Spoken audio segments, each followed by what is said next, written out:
ঝিনাইদহে এবার সরিষার ভালো চাষ হওয়ায় মুনাফা অর্জনের আশায় কৃষকরা। শুধু তাই নয়, জেলার জিথর গ্রামের বিস্তীর্ণ 270 হেক্টর জমিতে আবাদ করা হয়েছে সরিষা।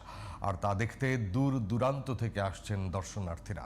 ঝিনাইদহ থেকে অলিয়ার রহমানের পাঠানো রিপোর্ট জানাচ্ছেন নাইমুর রহমান।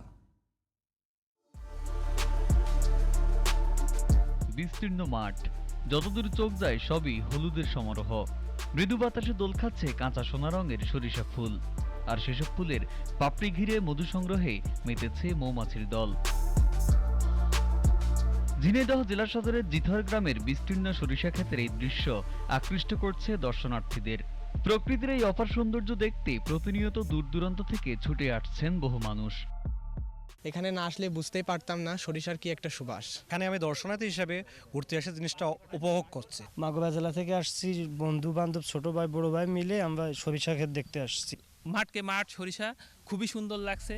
সরিষার ফলনেও লাভের আশা করছেন কৃষকেরা। এই চাষে ভোজ্য তেলের চাহিদা মেটাবে বলেও আশা তাদের। আমাদের 1 বিঘা সরিষা বুনতে খরচ আসে 5 থেকে 6 হাজার টাকা এবং এভারেজ প্রতি বিঘায় 8-10 মণ সরিষা হয়। সেক্ষেত্রে আমাদের প্রতি বিঘায় 10 থেকে 15 হাজার টাকার ভিতরে লাভে থাকে। আমন ধান কাটার পরে জমি পুড়িয়ে থাকে বলে আমরা শস্য খুব লাভবান জিনিস। আমাদের মনে করেন গতবার শস্য খুব ভালো শস্য হয়েছে, 10 মণ 12 মণ করে ফলন হয়েছে। 10 থেকে 12 মণ সরিষা আগাম হিসেবে আমরা পাই। এর বাজার মূল্য 20 থেকে 25 হাজার টাকা খরচা বাদে আমরা লাভবান হিসেবে পেয়ে থাকি। সরিষার আবাদ বাড়াতে কৃষকদের সব ধরনের কারিগরি সহযোগিতা দেওয়ার কথা জানান উপজেলা কৃষি কর্মকর্তা। আমাদের ঝিনাইদহের দিকে যদি আমরা তাকাই, প্রতিনিয়ত এখানে সরিষার আবাদটা বৃদ্ধি পাচ্ছে।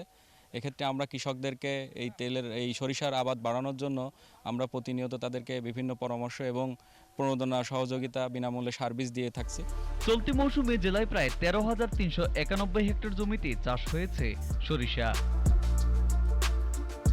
Naimur Rahman, GTV news.